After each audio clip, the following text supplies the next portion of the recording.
J'aime le bruit blanc de Mon gros canon. A few moments later.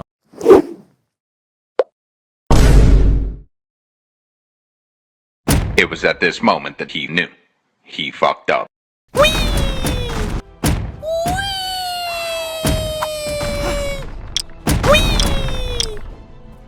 Salut à tous, c'est Nathan, et dans la série Je code en Tower Defense sous Unity, aujourd'hui la tourelle canon. J'ai déjà créé des tourelles à flèches, ma foi qui tirent des flèches. Là où les tours à flèches tirent vite, sur cible unique et indifféremment au sol ou dans les airs, oui, quand j'aurai des ennemis volants, ça servira à quelque chose. Les tours canons tirent lentement, uniquement sur les ennemis non volants, et ont un effet de zone et de renversement. Pour aller plus vite, je peux récupérer 2-3 trucs de ma tourelle à flèches, comme les piliers et les planches. Si j'en avais les moyens, je pourrais payer un artiste 3D pour avoir de beaux modèles, mais pour le moment c'est pas possible. Je pourrais aussi essayer l'IA pour générer des modèles rapidement, quitte à repasser derrière pour les personnaliser. Mais pour le moment, on va se contenter de ça. Je trouve que ça fait pas très sérieux comme résultat, je saurais pas dire pourquoi, mais cette tourelle me fait pas très peur. Je reviendrai dessus plus tard pour l'améliorer, le but c'est déjà d'avoir un modèle de base pour implémenter les fonctionnalités dans Unity. De retour sur Unity avec ma tourelle, évidemment la texture qui rendait pas mal dans Blender est différente. Donc, c'est de la merde. Comme Blender et Unity n'ont pas la même manière de traiter les textures, certaines peuvent s'exporter facilement et d'autres bof. Donc vu que je veux pas faire un canon en marbre, rendez-vous à cette adresse pour choper des textures toutes prêtes. Et je vais partir sur ça pour le canon, vu que les autres textures ont été correctement importées. Comme j'ai déjà fait le boulot pour mes tours à flèches, je vais récupérer les éléments depuis le préfab existant. J'ai ce gros collider qui dépasse et qui permet de détecter les objets proches lors de la construction. S'il touche quelque chose, j'empêche le joueur de construire et j'affiche une preview rouge. Il y a aussi un collider plus petit qui définit les limites de la tour pour éviter que le joueur passe à travers. À terme, il servira aussi à détecter les dégâts que feront les ennemis. Pourquoi Meredith sourit comme une gogole déjà ? Non mais regardez-moi ça, la meuf se fait littéralement tabasser, mais elle a le smile comme si elle venait de trouver 500 boules par terre. Ah oui, je me souviens, c'était pour faire la miniature de ma dernière vidéo. Bon, je remets les shapes qui à 0, et je remonte un peu celle qui s'appelle Frown. Ça veut dire quoi déjà, Frown ?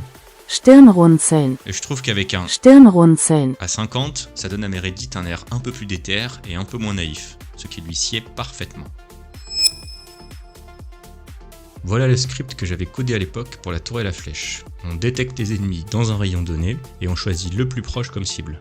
Il y a aussi un timer qui diminue avec le temps pour déterminer la cadence de tir. Quand il tombe à 0, on instancie un projectile et on reset à la valeur définie de la cadence. Contrairement aux tours à flèche, il y a un gros canon posé sur la tour, donc il va falloir ajouter une fonctionnalité pour le faire tourner dans la direction de la cible. Je crée un script Cannon Tower qui hérite de Tower, car j'ai besoin de toutes les fonctionnalités de base de la tour, auxquelles j'ajoute cette condition pour orienter le canon dans la direction de la cible s'il y en a une.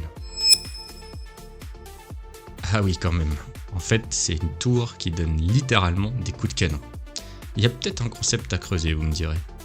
Bon, je corrige mon code grossier, et là déjà, on se rapproche de la vérité. Il tourne, mais pas vraiment rond, on dirait. Ça, c'est parce qu'il faut encapsuler les éléments qui vont tourner dans un parent et faire tourner le parent, avec son centre bien au milieu de la tourelle.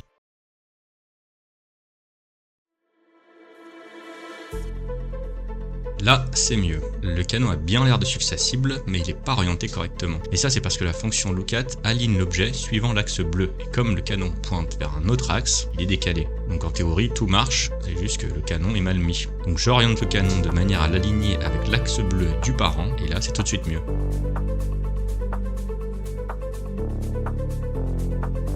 Bon, il est pas super ce canon mitrailleuse, hein, la cadence est naturelle et tout, mais je crois qu'il y a un petit problème au niveau du son. Bon, déjà je vais baisser la cadence vers quelque chose de plus cohérent, voilà, et il me faudrait des sons. Un son de tir et un son d'impact. Puis ça serait bien si les ennemis prenaient des dégâts aussi.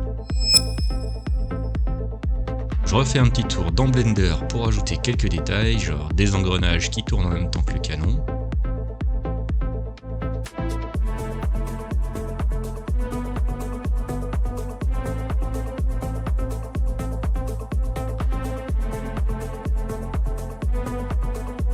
Aussi, je verrais bien une petite explosion ici, juste à la sortie du canon, pour un effet de tir sympa.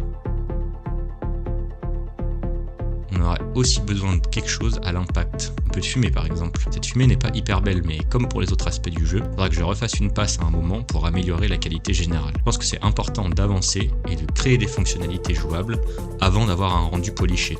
Il faut pouvoir éprouver son gameplay pour savoir si ce qu'on fait est intéressant ou non. Les graphismes sont secondaires. Avant de vous laisser avec le résultat final, si vous avez aimé, n'hésitez pas à liker, partager, vous abonner, ça m'aiderait énormément. Merci à tous, ciao!